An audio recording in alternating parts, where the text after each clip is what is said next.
morning, ma'am. Good morning, sir. Afternoon. Oh, sorry, good afternoon, sir. Please sit down. Thank you. Rahul, tell us a little about yourself. My name is Rahul Hijam. I come from Imphal West, Manipur. I did my schooling from Ramakrishna Mission Vidyapit, Deoghar, Jharkhand. I did my graduation in economics from Hindu College and my post-graduation in economics from Delhi School of Economics. And my hobbies include playing football, watching tennis, watching anime. Thank you. Okay.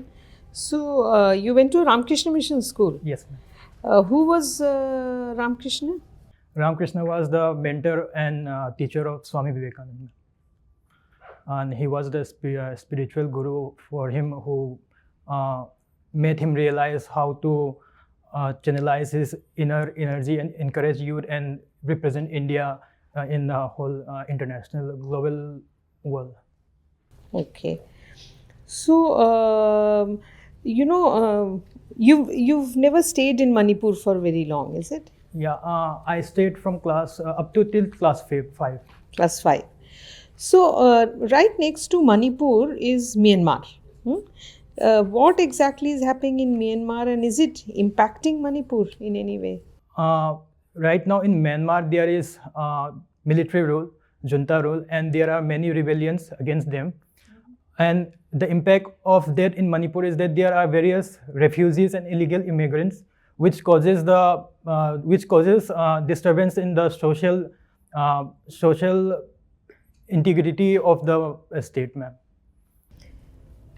You think the closing of the More border has impacted both sides or only the Myanmaris?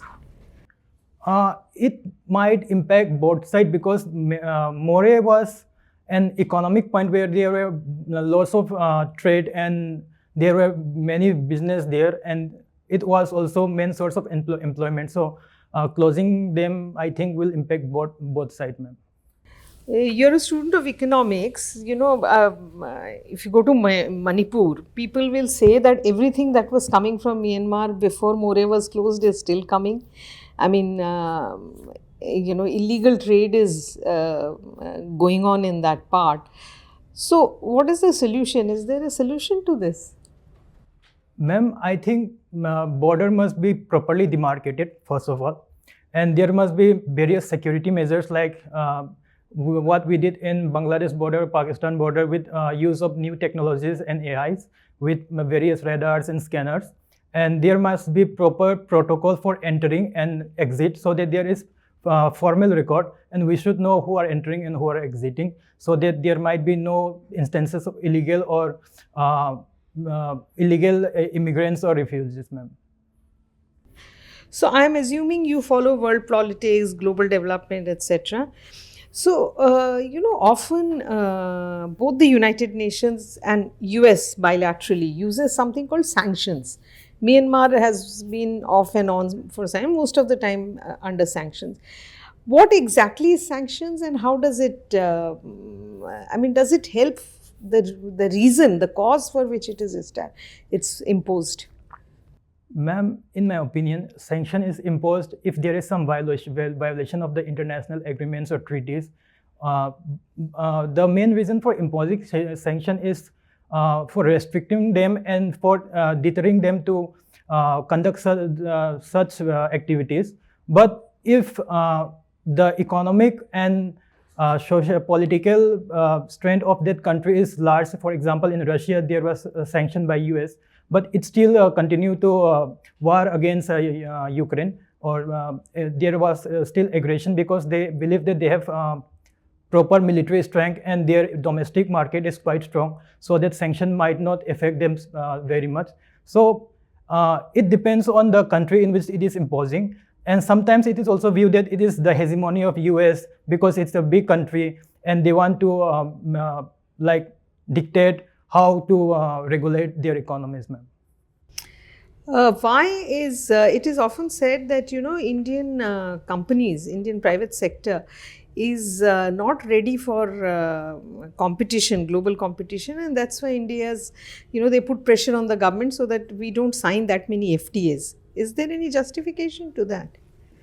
Ma'am, one of the major problem in Indian economy is the informalization in the market. There is no proper formalization, and there is huge skill gap in the demography of India, where there is majority of the population are in agriculture, and then they are directly shifting to the service, whereas there is middle gap in manufacturing sector.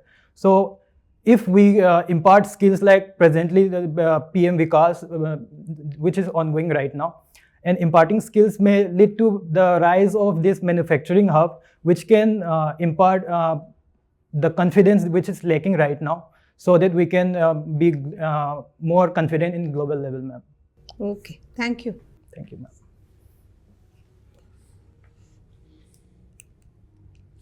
You like watching tennis? Yes, sir. Grand Slam? Yes, sir. Djokovic is going after which number of Grand Slam? 25th Grand Slam.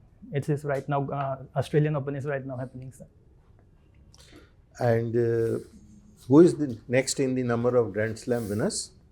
In male or female? Male. It's Rafael Nadal, 22. Sir. And the third one? Roger Federer, 20. Good. How about those in the ladies, among the ladies? Ladies, Margaret Court has the highest number of Grand Slam. I think she is in level with Djokovic right now. And in open era, it's Serena Williams, sir. Good, very good. Student of economics. Yes, sir. So, what is the GDP of India? Right now, it is estimated to be around $3.73 trillion, sir. Nominal. Nominal, sir. PPP terms? In PP terms, it is estimated to be around 13.8 or something trillion, sir. What is PPP? PPP is calculated, PPP is known as purchasing power parity. It is calculated with respect to the purchasing power, like they are comparison between some basket of commodities, and comparing that amount of commodities can be bought in how much in comparison to US dollars or any other countries. So a basket of goods, how much it would cost in India? Same basket of goods, how much it would cost in another country? Another country. Good. What is the per capita income of India?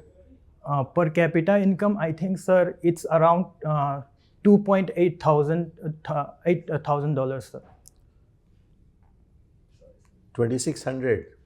2.6. GDP divided by population. Yes. Easy. Yeah, 2.6. 2,600. 2,600. And what is the IMF or World Bank estimate for a developed country? It must be greater than 16,000, sir. 15 or 16,000, sir. So we have a long way to go. Yes, sir. We're not yet developed country. We are not yet developed country. Okay. I'll ask you a question about Manipur also. Okay, sir. I heard with interest what you said in reply to Ambassador Ma'am's questions. Is drug a factor in Manipur?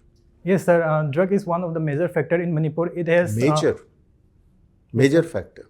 Yeah, one of the major factor in. Please tell us. Because Manipur is in proximity with Golden Triangle.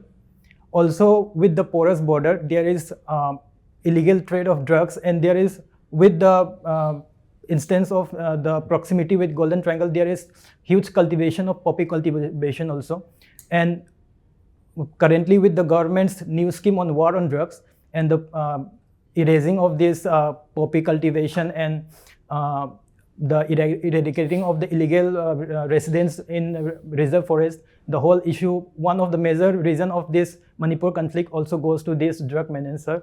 And around, I think, 40% of the youth are also addicted to this drug problem, which contributed to the low GDP and low growth of the state, sir. When you say 40% of the youth, it means both the two major communities, both of them? 3 major communities, sir. Achha, okay, including the Nagas. All of them are... yes, sir. All of them are... have this problem, yeah. drug problem. Yes, sir. Okay, if I ask you a question, what in your, of course, you have not lived in Manipur, so you may not be current, I understand, but in your opinion, your impartial opinion, what can be the best solution to the Manipur problem? Sir, Manipur problem is not, it sparked through this High Court judgment, but it was, the problem was, It wasn't a judgment, it was only an yeah, advice given to. it sparked, the judgment was just only a spark, but the problem arises from many years ago with the perception of Kukis and Meiteis and the representation, majority representation of Meiteis in political and administration and the Meiteis demand of ST. I know. But I think the solution might be, it would be better to subdivide the solution, like it should not be a single solution but a multi-pronged with its factor considering like land ownership, migrants, Land ownership. like Meiteis and the valley areas, there is only 10% valley and the hill area is 90%, where in valley anyone can buy land, but in the hill areas no one can buy land. So Only the STs can buy. only the STs can buy land. So there is huge disparity, and with the increasing density, Meiteis are fearing with the loss of culture and their language, and also there is issue of agricultural productivity also, sir. So one must be this land ownership, another must be the illegal immigration and the rise in those number of refugees which are unaccounted, which hamper the cultural and social dynamics of the state.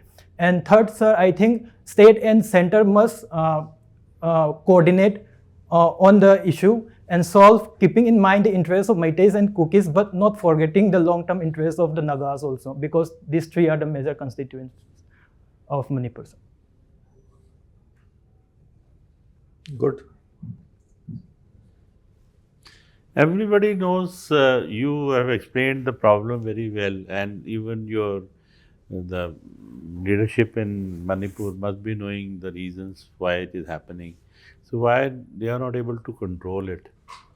Sir, because there is also sentiment issue, and it might also cause a chain reaction to other states, because the demand of ST, it's not only confined to Manipur. There are various states with various communities who are also demanding this ST status, and with Meitei as majority Hindu, and it can also link with other states, like if they are given this status, then why shouldn't we get the status also?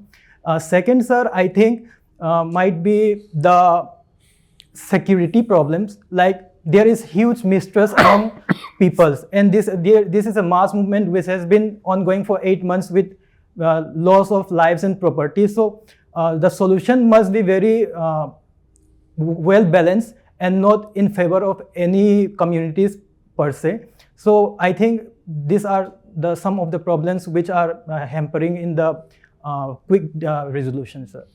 Do you think now the Northeast has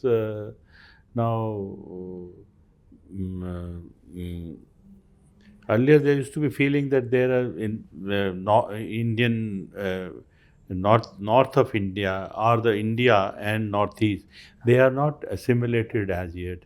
There were a lot of problems being faced by the Northeastern people when they come to India, this part of India. Yes. So now you think they have assimilated well, or there are still problems with them? Sir, in my opinion, I think there are still problems, but it is the intensity has lessened with the rise in connectivity in the sense of internet.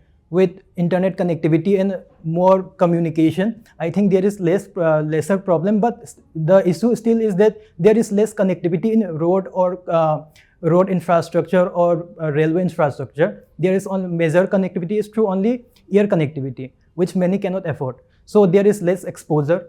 Mainland India, which we used to say, do not know the culture and the tradition of these Northeastern people, and Northeastern people cannot also be exposed to the culture of this North India and the mainland India. So the issue arises with this lack of connectivity and lack of exposure. And if there is proper connectivity with rise in infrastructure, What do you think now? The connectivity has improved, or it is still it is going with the establishment of this PM donor and PM Divine with and right now also in Manipur there is also construction of rail, but it is taking very much time. So if the speed can be improved and some structural reforms can, I think, solve this problem, sir. What do you think? There is because you are you have done postgraduate in economics. India says that by 2047 we will be 32 trillion economy or something like that. We are saying now we are presently at 3.73 trillion. So when do you think we'll achieve the 5 trillion, and when we'll achieve the 10 trillion? Sir, according to the data, India became 2 trillion in 2014, which was doubled, and then from 2 trillion it will become 4 trillion in just 10 years. It's like doubling. So if this pace is gone, if this pace is maintained, then I think it might be possible for India to become a developed country by 2047. But the issue is the structural. What we require is structural reforms, because there is many logistical issues. There is also complication in tax system, and also there is this high unemployment. So we need skill development. So if what are the structural reforms? Because you are now an authority on this subject. Okay, tell sir. me the structural reforms that we need to do. First, I think there must be input market reforms, like labor reforms, land ownership reforms. Also, there must be tax reforms like proper compliance and simplifying the tax structure and minimizing the tax slab, so that there must be less confusion among the users. Third, I think there must be logistical reforms, like there must be proper infrastructure and proper connectivity. For example, do you think that the logistic cost has come down from 16, 17 Yes, sir. to 8 point something? Yes, sir. It has come down within last 10 years? Yes, sir. Logistical cost has come down with the initiatives of this Gati. No, 5, 6 is the ideal Yes, for sir. any country. So we already reached 8 to 9. But for us to reach this developed country status and to be a developed country, we must do more efforts. Like the result we achieve right now is progressive, but we must maintain and also try to increase the pace, sir. Because there might be a What sort of Okay, let sir. us come to specific. Okay, sir. What sort of tax reform you would envisage? tax reforms in the sense, sir, reducing the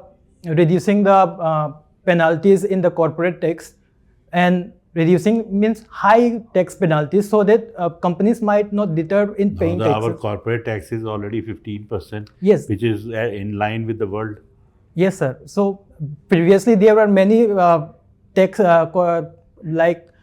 many laws and company laws regarding this tax structure, which are right. We have got everything now. We have got this for bankruptcy code. Yes, sir. We have, but there is still certain rigidities there also. We are trying, but there is still scope for more structural reforms, sir. You file the return today, within 7 days you get your confirmation from the income Sir, tax officer. Nobody rings you up, nobody calls you. What more reform is needed? Sir, it should be. I think it should reach the last mile, like we have stated in this year's budget. Like for major cities, it is easy for such reforms to take place, but we must also consider reaching them in every part of the country, which is right now not there due to this infrastructure problems, sir. There is so much of digitalization, infrastructure is there, internet has reached everywhere, electricity has reached everywhere, roads have, I am told that the roads in the Grameen sector It has got much better coverage. A lot of expressways are being made.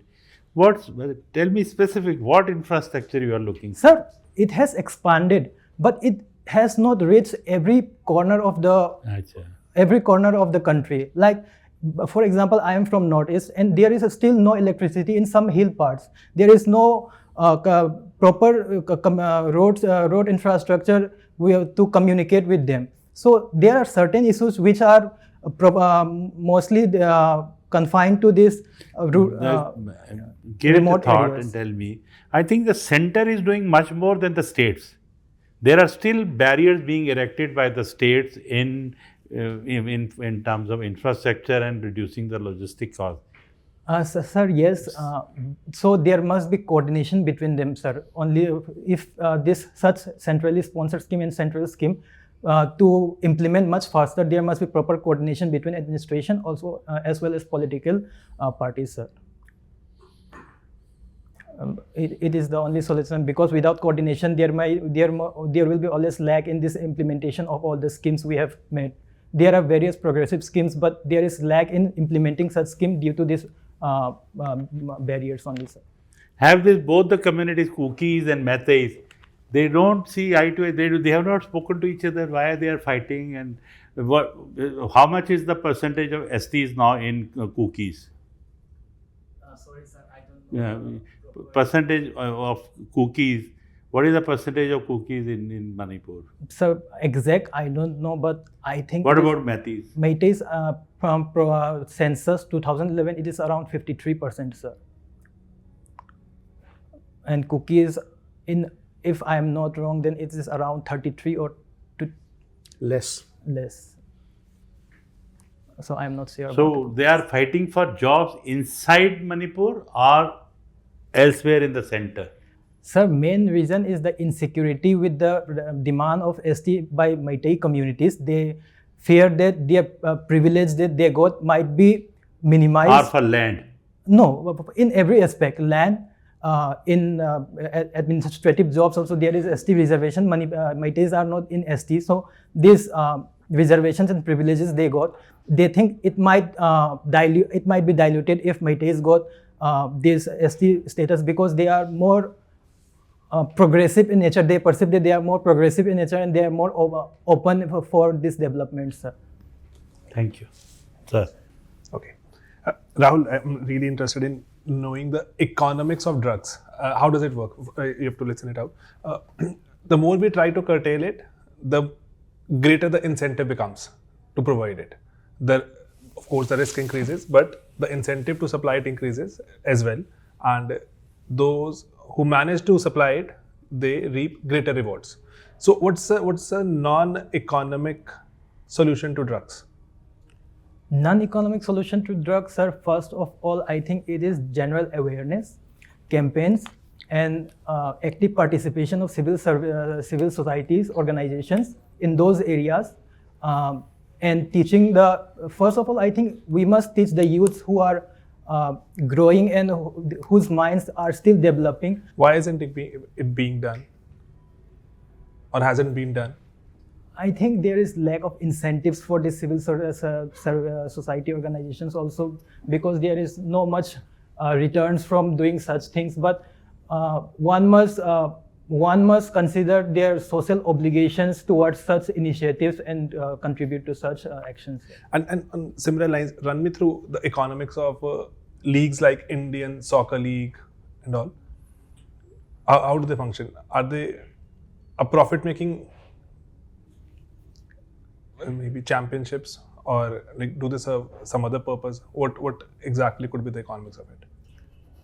Previously, there was various leagues like I think Federation Cup, I-League, but it was not gaining such much popularity. Thus, ISL came forward with in same line with IPL to capture more investors and more sponsorships, and it is more beneficial than the previous ones, but still it is lacking. I think one of the major reason is the dominance of cricket also in the Indian population, which also deterred such kinds of investment also. So. Okay. Moving on to a different topic. Who do you think is a closer ally to religion, politics or economics? Closer to Religion. Politics, I think, sir. Politics, not economics. Not economics, because politics play with economics in such a way that those who are the lower income groups, they are struggling with such their basic needs, and politics drive them with a perspective such that through this religious side we can achieve the economic growth, sir. And it's often said that good economics, it makes bad politics. What could be the reason? Or do you agree with this? Sir, I think good economics can make better politics, sir. Because with good economics, people will be aware. They will know what we need and what others need, and what are the constraints. So accordingly, we can make policies, sir. Okay, one last question. Why do you think LFPR is falling, particularly women's participation, and more so in urban areas? Sir, the recent Nobel Prize was also regarding this only, and according to Golden Claudia, the main impact was that with married women, there is the issue of pregnancy and such leave, which deterred the companies to make employ them. Also, there are various societal pressure and restriction from the household side also, which consider with the patriarchic mindset that women must work in only household and such that. But with the rise in growth and with development and with rise in internet connectivity and the new progression towards work from home, there is rising rate of women participation. It is falling. So that's the question. Why is it falling in urban areas? India's case, particularly, LFPR has been falling for the last half a decade now.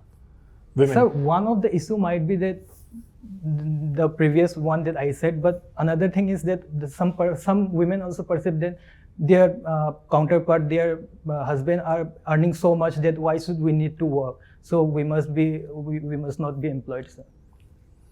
All right. Okay. Thank you, Rahul. Thank you. Rahul, your formal part of your interview is over. Thanks. First, tell us your impression. How do you think you...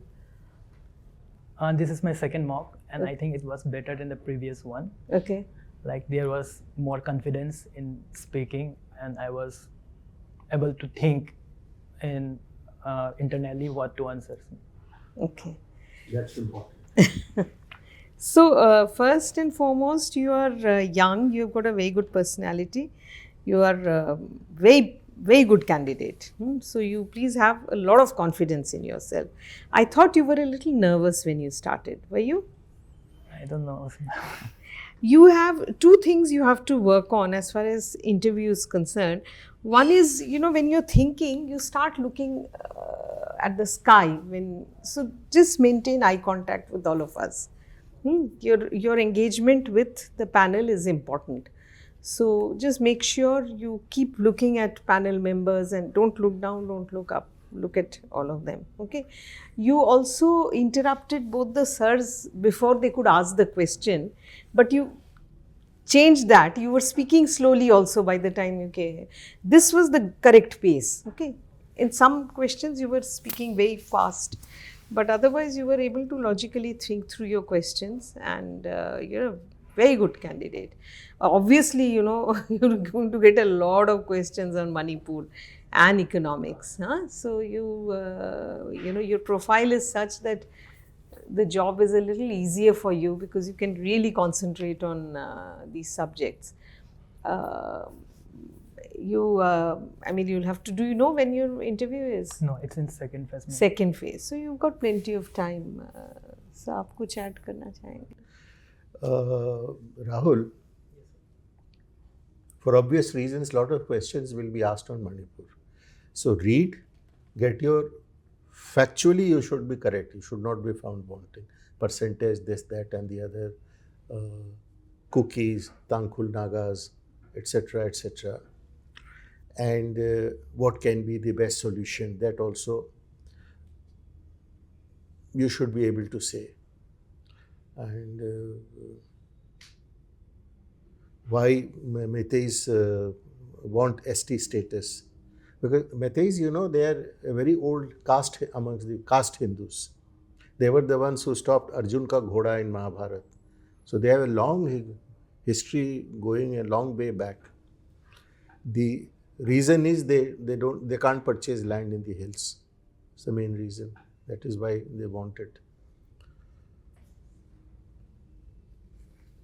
Economics also, since you are in both economics honors as well as MA from D school. So a lot of questions will come, and you have the knowledge, you have the wherewithal to answer all these questions. What you need to do is to be very thorough in the questions that will be asked from you, from your DAF, from your current developments. Which newspaper do you read? The Hindu. Read one more newspaper, and since you have time, read the newspapers religiously, so that you are not found wanting anywhere. Right? And you have everything in you to do it, to do really well and get through in your first attempt. You are at best of luck to you. Anything you want to add? That's it. बस वही था, interrupt मत करना, वो थोड़ा सा होता है. बाकी नॉलेज बिल्कुल इमैक्यूलेट, बहुत ही परफेक्ट नॉलेज है. बाकी Solutions batao, because you have been to the best of the institutions and you are very young. So you should, man, you are from Manipur and it's a very small community. It's not that big as UP or Bihar and thing where there are no solutions for problems, because the solutions are there.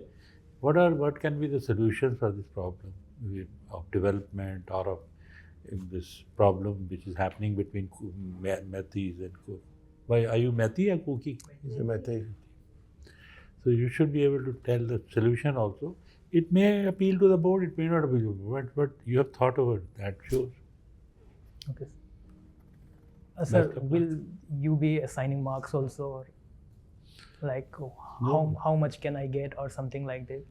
Well, as we said, if you work on all that, I do not see any reason why you should not get as much as 190. So you have the potential to do really very well. Work hard, you will do well. Okay. Thank you. Just have the patience to listen to the question. Be patient. Train yourself. Very good. All the best. Thank you. Okay, all the best.